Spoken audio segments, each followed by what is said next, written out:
Oke, Assalamualaikum warahmatullahi wabarakatuh.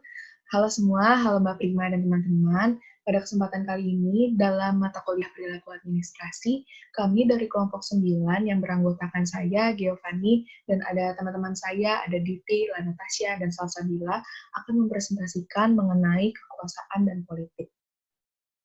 Kita langsung aja, yang pertama, kita harus tahu dulu sebenarnya kekuasaan itu apa sih. Jadi, secara umum, kekuasaan itu merupakan konsep hubungan sosial yang terdapat dalam kehidupan komunitas, masyarakat, negara, dan umat manusia. Jadi, sebenarnya tanpa kita sadari, kekuasaan itu dekat dengan kehidupan kita sehari-hari. Dan kekuasaan itu ada di sekitar kita. Nah, seperti definisinya, kekuasaan itu merupakan suatu konsep hubungan, maka dalam suatu hubungan pasti ada dua pihak di dalamnya. Nah, hubungan apa sih yang ada dalam kekuasaan itu? Kalau kita membahas dari perspektif perilaku organisasi, kekuasaan mengacu pada kapasitas seseorang untuk mempengaruhi perilaku orang lain, sehingga orang itu akan bertindak sesuai dengan keinginan orang yang mempunyai kekuasaan. Nah, yang kita bisa garis bawahi pertama di sini adalah kata mempengaruhi. Jadi, dalam kekuasaan, itu bisa diartikan bahwa kekuasaan itu merupakan kemampuan untuk mempengaruhi perilaku orang lain. Bisa dikatakan juga bahwa kekuasaan itu merupakan kemampuan untuk memaksakan kehendak atau kemauan kepada pihak lain. Nah, seperti yang definisi tadi bahwa kekuasaan itu merupakan suatu hubungan di mana ada dua pihak di dalamnya, maka dalam kekuasaan pasti salah satu pihak itu akan mendominasi dalam hubungan tersebut. Nah, dalam kekuasaan, aspek yang paling penting yang kedua adalah ketergantungan. Ketergantungan seperti apa contohnya? Misalnya, ada dua pihak di sini, ada pihak A dan pihak B. Nah, pihak A di sini mengingini sesuatu yang tidak ia miliki, dan sesuatu itu dimiliki oleh pihak B. Maka, karena A mengingini sesuatu yang tidak ia miliki dan dimiliki oleh pihak B, maka ia akan bergantung pada B.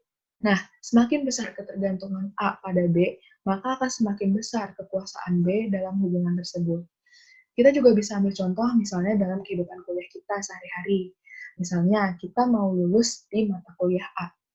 Nah, kalau kita mau lulus di mata kuliah A tersebut, maka kita harus mengikuti seluruh rangkaian pembelajarannya itu dengan baik pastinya. Nah, di dalam mata kuliah A tersebut, pasti diajar oleh seorang dosen. Nah, dosen itulah yang akan menentukan apakah kita bisa lulus di mata kuliah itu. Karena dosen yang akan memberikan kita nilai lewat tugas atau ujian yang akan kita kerjakan agar kita bisa lulus di mata kuliah itu. Jadi kelulusan kita akan bergantung pada dosen, di mana dosen mempunyai kuasa untuk menentukan apa yang harus kita lakukan agar kita bisa lulus di mata kuliah itu. Begitu contohnya, contoh sederhana dalam kehidupan kita sehari-hari mengenai kekuasaan. Selanjutnya adalah dasar-dasar kekuasaan. Nah, menurut Robbins, dasar-dasar kekuasaan terbagi menjadi dua. Yang pertama itu ada formal power. Nah, formal power is based on an individual position in an organization. It can come from the ability to curse or reward or from formal authority. Jadi intinya formal power ini merupakan kekuasaan yang didapatkan seseorang karena posisi yang dimiliki dia dalam sebuah organisasi. Nah, formal power ini terbagi menjadi tiga.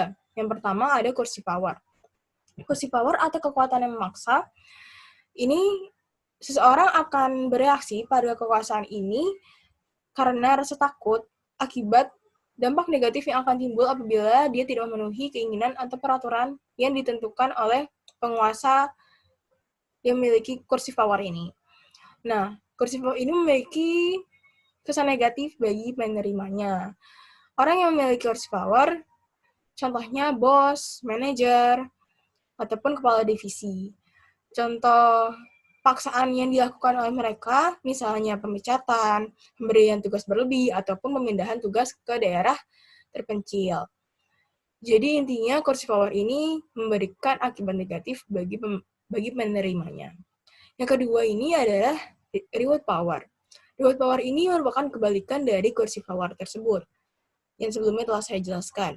Reward power ini, seseorang akan bereaksi pada kekuatan ini karena manfaat positif yang akan diterimanya apabila memenuhi keinginan atau aturannya. Nah, reward yang diberikan dapat berupa finansial maupun non-finansial. Finansial dapat berupa kenaikan gaji, non-finansial dapat berupa promosi jabatan ataupun penciptaan lingkungan yang baik bagi rekan kerjanya. Orang yang memiliki reward power ini biasanya lebih memberikan kesan positif kepada orang sekitarnya. Reward power ini dimiliki oleh bos, manajer, dan juga karyawan. Karyawan juga dapat memiliki reward power dengan menciptakan lingkungan kerja yang baik bagi rekan kerjanya. Nah, yang ketiga ada legitimate power. Legitimate power ini merupakan dasar kekuasaan yang lebih luas dibandingkan coercive power dan reward power. Mengapa? Karena jika seseorang telah memiliki legitimate power, otomatis beliau juga telah memiliki coercive power dan reward power. Nah, legitimate power ini merupakan kekuasaan sah yang hierarki. Nah, karena kekuasaannya, dia dapat memerintahkan atau memberikan sesuatu kepada bawahannya. Jadi bawahannya akan langsung mendengarkan dan menjalankan perintahnya karena kekuasaan yang dimilikinya. Contohnya itu kepala sekolah, presiden direktur suatu perusahaan, dan juga ketua organisasi. Nah, yang kedua itu adalah dasar personal power atau dasar kekuasaan yang berasal dari diri kita sendiri. Jadi kekuasaan ini berasal dari karakteristik yang dimiliki setiap orang. Personal power ini terbagi menjadi dua lagi, yaitu expert power dan juga referent power. Ya, yang pertama ada expert power. Expert power ini adalah kekuasaan yang dimiliki seseorang karena keahlian, keterampilan, dan pengetahuan yang dimiliki orang tersebut. Contoh orang yang memiliki expert power ini seperti konsultan pajak, dokter, dan juga pengacara. Intinya adalah seseorang yang memiliki spesialisasi khusus terhadap suatu bidang. Yang kedua itu ada referent power. Referent power ini berasal dari sifat pribadi yang mengagumkan, berkarisma, menyenangkan, ataupun terkenal. Dengan referent power ini, seseorang dapat mempengaruhi orang lain. Contoh dari orang yang memiliki referent power adalah public figure atau artis. Selanjutnya, saya akan menjelaskan mengenai politik. Politik merupakan kekuasaan dalam tindakan atau fakta kehidupan dalam organisasi. Penggunaan kekuasaan untuk mempengaruhi pengambilan keputusan dalam organisasi. Biasanya politik ini digunakan untuk mewujudkan kepentingan-kepentingan orang-orang yang berada dalam satu organisasi. Praktik politik dalam organisasi terdapat dalam beberapa bentuk. Pertama yaitu membentuk koalisi dengan pihak lain, di mana dengan membentuk koalisi akan meningkatkan dukungan dan juga sumber daya. Yang kedua yaitu menciptakan suasana untuk membentuk persepsi dari orang-orang yang terlibat dalam kepentingan yang ingin diwujudkan. Orang-orang tersebut akan dilatih untuk memiliki perilaku yang sesuai dengan kepentingan yang diharapkan, sehingga peran dan fungsi mereka sesuai dengan kepentingan yang diharapkan. Kemudian yang ketiga, mentransformasikan kepentingan kita atau organisasi menjadi kepentingan pihak lain dengan mengubah persepsi. Di sini yakni menyamakan persepsi antara organisasi dengan pihak yang ingin diajak untuk bekerja sama. Yang keempat yaitu memperluas jumlah pemain. Maksudnya di sini yaitu melibatkan lebih banyak orang lagi untuk mendapatkan perhatian lebih dalam mencapai kepentingan yang diharapkan. Yang kelima yaitu melaksanakan negosiasi dan juga tawar-menawar, dan yang terakhir memilih waktu yang tepat untuk setiap tindakan yang akan dilakukan sehingga seluruh keputusan dapat menguntungkan bagi organisasi.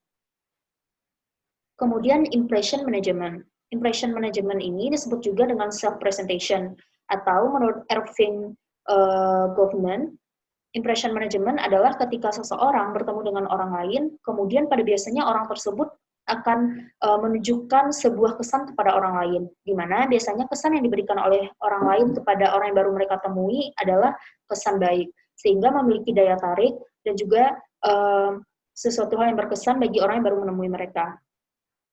Jadi manfaat dari impression management adalah di mana satu kekuasaan yang dipergunakan untuk mempengaruhi orang lain, yang dipergunakan juga untuk mencapai satu kepentingan dari seseorang ataupun organisasi, ini akan dapat terwujud jika menggunakan impression management. Maksudnya di sini impression management yaitu memberikan kesan baik, memberikan kesan menarik bagi orang yang ingin diajak bekerja sama, sehingga tujuan atau kepentingan dalam bekerja sama dapat terwujud. Kemudian ada taktik impression management. Menurut John N. Pittman pada tahun 1982 terdapat 5 kelompok taktik dari manajemen kesan. Yang pertama yaitu incretation. Incretation adalah agar seseorang itu terlihat menarik. Contohnya dengan mereka memuji diri sendiri, memuji lawan bicara, mereka berusaha untuk sependapat dengan pendapat yang sedang ada, sehingga tidak menimbulkan pendapat lainnya. Kemudian yang kedua yaitu self-promotion. Self-promotion ini yaitu membuat orang lain terkesan.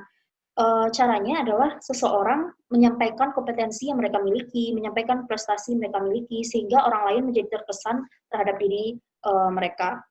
Kemudian yang ketiga, intimidation. Intimidation yaitu pamer kekuasaan atau kekuatan. Ini bisa diperlihatkan dengan adanya penunjukan amarah ataupun adanya tindakan pengancaman. Kemudian yang keempat yaitu exemplification, yaitu perasaan untuk dihormati atau dikagumi. Biasanya orang akan menunjukkan sisi kepedulian, sisi kedermawanan, kejujuran. Mereka akan berusaha untuk menunjukkan bahwa mereka adalah orang yang suka memotivasi orang lain. Mereka akan menyangkal rumor-rumor yang tidak benar yang menyertai mereka. Kemudian yang kelima yaitu supplication. Supplication yaitu agar seseorang itu dibelas kasihi. Maksudnya di sini manusia adalah makhluk sosial, di mana mereka membutuhkan orang lain dalam kehidupan mereka. Manusia itu ada pada keadaannya mereka sedih, mereka kecewa, mereka membutuhkan bantuan. Sehingga pada dasarnya manusia membutuhkan teman bekerja, tidak bisa bekerja sendiri karena mereka membutuhkan orang lain. Selanjutnya, saya akan membahas mengenai etika berperilaku dalam berpolitik. Nah, terdapat beberapa pertanyaan yang dapat mengarahkan kita untuk dapat menentukan mana perilaku yang etis dan perilaku yang tidak etis dalam berpolitik. Pertanyaan pertama adalah, mengapa individu berpolitik? Apa manfaatnya? Yang kedua, ketika berpolitik, bagaimana keterlibatan perilaku individu dalam menimbulkan kerugian atau hanya sekedar potensi kerugian bagi anggota di dalam organisasi tersebut? Dan apakah kegiatan politik itu sesuai dengan standar kesetaraan dan keadilan? Untuk merujuk pada pertanyaan tersebut, kita dapat memulai pembahasan dari yang paling dasar, yaitu mengenai pengertian etika. Nah, etik sendiri itu adalah suatu standar moral, apakah sesuatu itu baik atau buruk menurut norma masyarakat. Irwin menyatakan bahwa perilaku politik yang etis itu adalah perilaku yang bermanfaat untuk individu dan organisasi. Sedangkan perilaku yang politik yang tidak etis adalah perilaku yang bermanfaat untuk individu, tetapi dapat melukai organisasi. Sayangnya, sampai sekarang, ada masalah yang masih cukup kompleks terkait dengan etika berpolitik. Ya seperti yang sudah lazim kita ketahui juga, bahwa orang-orang yang berkuasa itu cenderung bisa memengaruhi orang-orang di sekitarnya. Hal tersebut dikarenakan sifatnya biasanya yang pandai bicara dan persuasif, sehingga terkadang etika buruk yang dilakukan orang tersebut itu tidak terlihat oleh orang lain. Nah, orang-orang yang berkuasa ini itu memiliki potensi paling tinggi untuk melakukan tindakan korupsi. Maka dari itu, terkadang orang-orang yang tidak berkuasa justru memiliki etika berpolitik yang lebih baik daripada mereka. Terdapat 3 kriteria untuk menilai apakah perilaku kita dalam berpolitik itu etis atau tidak etis.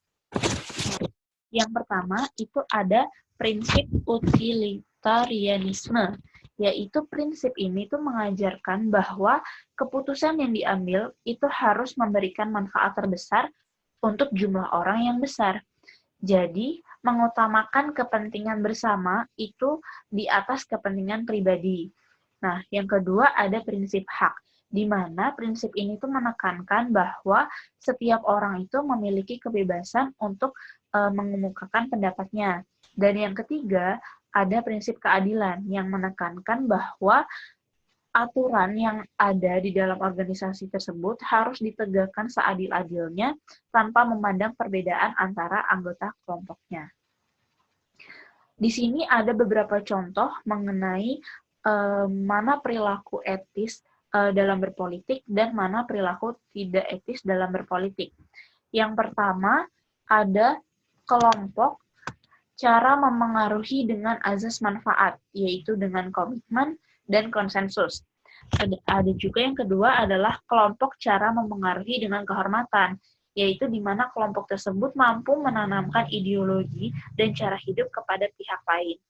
Nah, contoh perilaku yang tidak etis dalam berpolitik adalah kelompok cara memengaruhi dengan menebarkan rasa takut, seperti menusuk dari belakang, mengintimidasi, mengkambing hitamkan, mengancam, menyepelekan, menyalahkan, melemahkan, menipu, menghalangi, merampas hak, dan hal-hal sejenis itu.